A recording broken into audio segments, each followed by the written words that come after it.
Everybody, welcome back to my channel. This is Lila at Lila Loves Living, our small little crazy corner of YouTube where we put together delicious meals. I throw in a couple random videos outside of cooking and we just have a good time, have a couple laughs.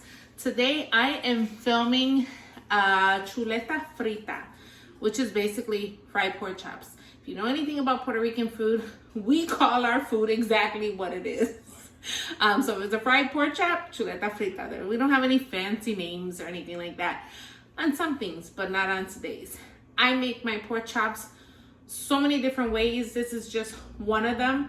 So stick around. I'm going to show you what I make, how I make it, and how I plate my meal all together. Today's meal is going to be with white rice and red beans.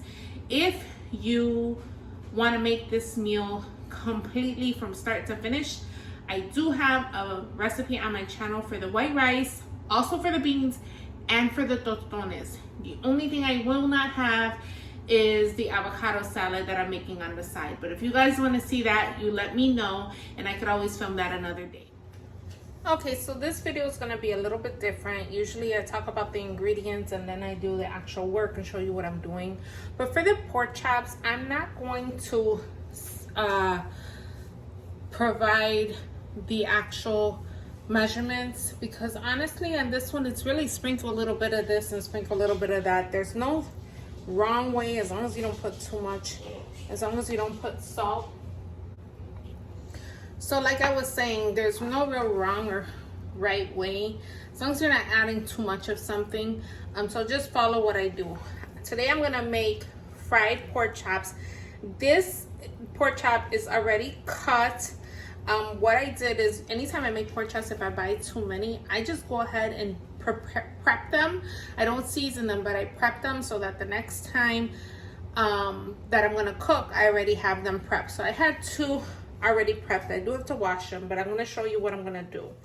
Usually when you get a center cut pork chop, and you can use center cut, you can use whatever you'd like. I know center cut's a little bit more expensive, but I like it because it doesn't have as much fat. Usually when you get a center cut pork chop, it usually has a rim of fat around the edge. Typically in Puerto Rican cooking, a lot of people will actually eat this. No shame in your game, it's delicious. It tastes like chicharrones, but honestly, my husband doesn't really like the fat. And honestly, I could do without the fat. I think the only chicharron he likes is mine because, you know, I'm a big girl, but anyway. So what I like to do is I like to go ahead, and if I'm not buying just pork loin where it has no bone and I'm buying the center cut pork chop, I take my knife, just get a good knife, and I try to take out as much of that fat as you like.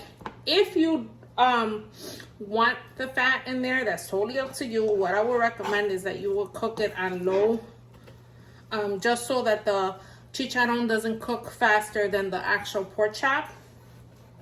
And then towards the end, when the meat is just about done, then you can crank up the heat so that you get that fried pork skin. My grandmother, what she used to do also is she would cut the fat off and then make little lines in it like this, but actually go through the meat and then season this and then fry this separately. You could do that too. So whatever you like. I'm not gonna lie, it's delicious. So I've taken the fat off. I'm gonna leave that there because I don't want it to break off of the bone. But one thing my mother always did is she took her knife and she just made a couple slits in the actual pork chop. I don't recommend you do that on chicken, because on chicken, if you put holes in chicken, you're actually removing, you actually can remove moisture from your chicken. But pork chops is a little different. So see? That way the flavor gets in there too. It also helps cook it a little bit faster. So I'm gonna do the next one with you. And man, that would be real good right there, eh? So cut the fat. Sometimes what I do is I save these and I put them in the freezer. And then when I'm making rice, if I want the rice to have a little bit more of a pork flavor, then I will go ahead and add these into the rice. It's good too. Or if you're gonna make mofongo, you could fry those up, because you make mofongo with chicharrones. See, we took the fat off. We made our lines. That's just a little bit. I'm gonna take it off just because it bothers me, not because it necessarily matters. And so I have all my pork chops ready to go. I have 4 of them.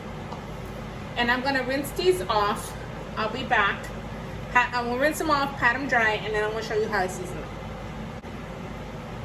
So the first thing you wanna do is get yourself a deep pan to fry them in. I just have a large skillet. I wouldn't recommend a regular skillet because the oil can pop and you don't want that to happen. You can make these in the oven, you can make them in the air fryer, but today I'm just doing it the traditional way. And I'm just using vegetable oil, so I'm gonna go ahead and put my oil to heat up. I'll be right back. Okay, so I have my oil heating up. I got it at a little less than a half of the actual pan of oil. I'm letting that get hot. But really important, you want to make sure that the oil's not too hot and it's not too cold. So I have it between low and medium. If you have it too hot, what's going to happen is when you put your pork chops in there, they're going to pop. So let me go wash these and I'll come back and I'll show you what I'm going to do. My pork chops are nice and clean. Try to get them as dry as possible. If you have a little bit of moisture in there, that's okay. What I'm gonna start off with is some sazon. I'm gonna use 1 packet of sazon. If you have like 2 pork chops, maybe just use a half packet. But for the 4 that I have, I want to use 1 packet of sazon. And again, this is just, we're just gonna throw everything in. So don't worry because we're gonna mix all this together later anyway. But I wanna do both sides. I have garlic powder and I'm just gonna sprinkle some on. Okay, cover them all. And I'm gonna do the other side. We're gonna add some stuff in here and marinate it and mix it all together really nice. So don't worry about being perfect right now. I make my pork chops so many different ways. This is just one of the ways I make it. I have a really easier way that I do as well. Here's my onion powder. And again, go around.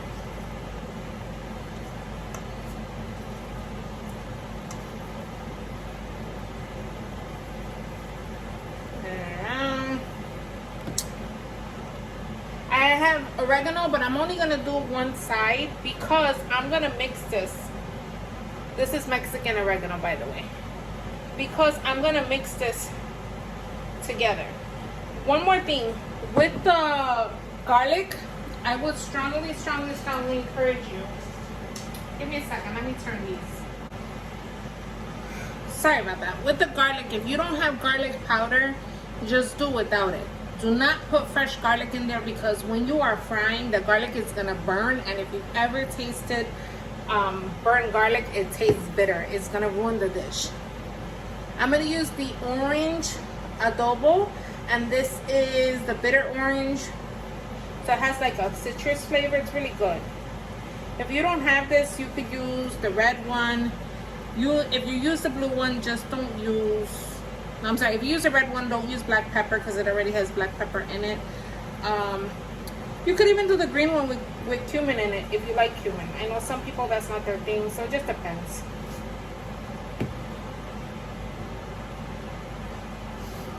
Okay. Now I have some sofrito here because it wouldn't be Puerto Rican food without sofrito. And I do make some pork chops without sofrito, so this, if you don't have sofrito, don't go crazy looking for it or making it. I do have a recipe on my channel. And I just added two heaping tablespoons. It's a soup spoon, but it's really more like 2 heaping tablespoons. I'm gonna add a dash of vinegar to each one. And again, we're gonna mix this in a minute anyway. Okay. And a dash of lime juice, because it wouldn't be my channel if we weren't adding lime juice to something, right? The lime juice, what it's gonna do is gonna keep your pork chops nice and tender. It's also gonna give it a little bit of a tangy flavor.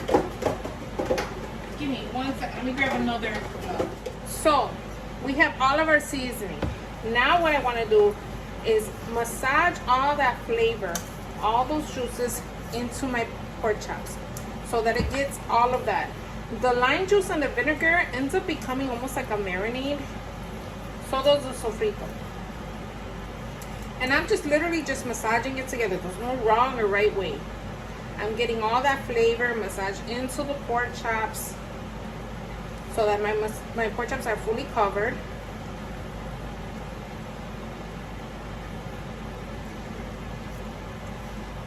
And once you have them fully covered, what I'm gonna do is I'm gonna put them in the fridge and let them rest for about a good 20 minutes. What I like to do is sometimes I will do this at night, the night before, and just let them sit all night in the fridge. Or in the morning, that way when you come home, all you gotta do is actually just fry it. Another thing I like to do is, if I have a big pack of pork chops, and let's say there was like 7 or 8 in here and it was too many for us, I do them all and then I just fry the ones we're gonna eat, and then the other ones I keep them already seasoned in a big giant Ziploc bag, so that way when I'm gonna cook, all I gotta do is fry it. So I'm gonna put these away. I'll be right back and show you what I'm gonna do next. So one thing I forgot to add was the black pepper. I'm using cracked black pepper, and because it's so potent, I'm only gonna use one. I'm only gonna put black pepper on one side, and just enough so that you cover the meat part.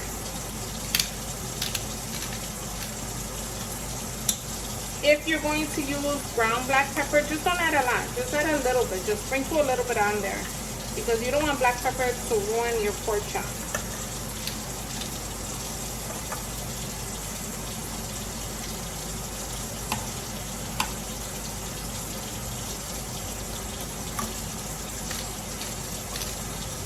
There you go.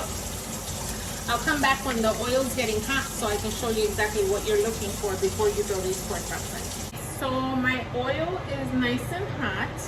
I can tell because I can feel the heat here. But also what I do is I take a little bit of water, put it on my hands, and sprinkle it in. When I see that the water is like making it bubble a little bit and not pop, that's what I'm looking for. So I'm gonna go ahead and get my pork chops so we can throw these in. And here we go, my delicious pork chops. You don't want to overcrowd them. 4 for this size pan is perfect. If you have more, I wouldn't put more, because you want them to cook and you want them to cook evenly. Isn't that beautiful? See, you get a sizzle, but you don't get a pop. Because cooking with oil can get dangerous.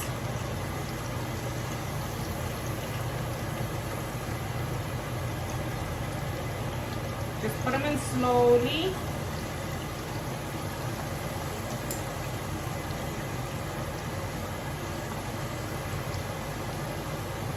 And make sure that they're nice and flat, because you want them to cook evenly. Okay? And I'm gonna let those go until, let's see, it's 5:21 now, so I will time it, but typically I let them go until they kind of look like they're grayish. It's hard to tell because they're orange, but I'm gonna put the fire up just a little bit, very little. I'm just gonna let it sit there and do its thing. In about 10 minutes, I'm gonna come and flip them over. They're not gonna be done yet because I want them to get a little bit crispy, very little crispy. So I'll show you what I do when I come back. Okay, so my pork chops have been going for 10 minutes. And this is what they're looking like right now. I'm gonna go ahead and flip them.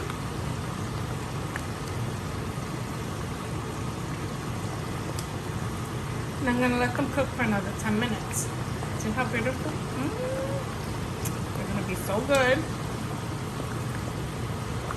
They're eventually gonna have like a shade of brown. towards the end, I'm gonna crank up the heat just a little bit to get them a little bit browner. But if you could smell in here, oh my God, it smells so good. All right, I'll be right back. All right, so my pork chops have been cooking for 10 minutes on the other side, and this is what we're looking like now. See how it's starting to get a little bit browner? I'm just gonna crank up the heat a little bit, very little, so I can brown them just a little bit more. And we're almost done here. Make sure that you have a container with a paper towel in it so that they can drip into there when they're done. But I'll come back and show you when I'm at that stage. All right, so we've been going for another 4 minutes. I did crank up the heat just a little bit. And let me show you where we're at, because we're done with these pork chops. Look at this. That's what you want. Ooh, careful, you don't bring yourself. But that's what you want. You want a nice golden color. They're nicely cooked inside. But because we took our time and we didn't rush, we let them cook on 10 minutes on a lower heat on each side. Then we put up the heat. We're gonna get a nice moist pork chop, but we're also gonna get the crispiness outside. So again, if you're gonna leave the chicharron on there, cook it even lower, and then at the end, crank it up so that the chicharron can cook and that you can get this nice and brown. I'm gonna go ahead and put them in my container with the paper towel. Okay, so pork chops are all nice and done. Look at that. Oh my God.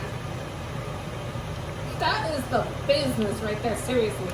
It is so good. It smells so damn good in here. If they could package this as a Bath and Body Works candle, your house just smell like fried pork chops. I mean, they could package marshmallow candle. Why can't they do fresh sofrito?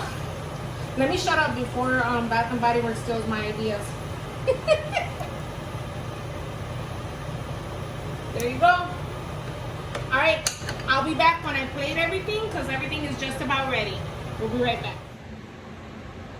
All right, look what I got here. I have white rice somewhere in there, tostones, my stewed beans. I have an avocado salad with cucumbers, red onions, tomatoes, and avocado.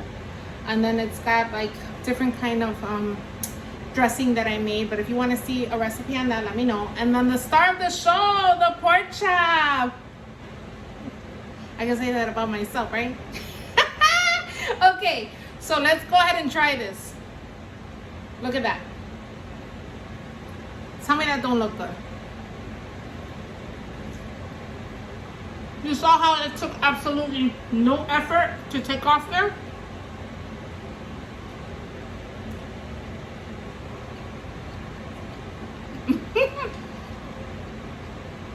That's because the meat is super tender because of the lime juice. Don't forget that. Otherwise, it's a little bit tougher. But like always, I hope you try it. I hope you like it. I hope you share it with your family and friends. And I definitely hope you come back and visit me here at Lila Loves Living. Don't forget to smile. It looks good on you. Bye, guys.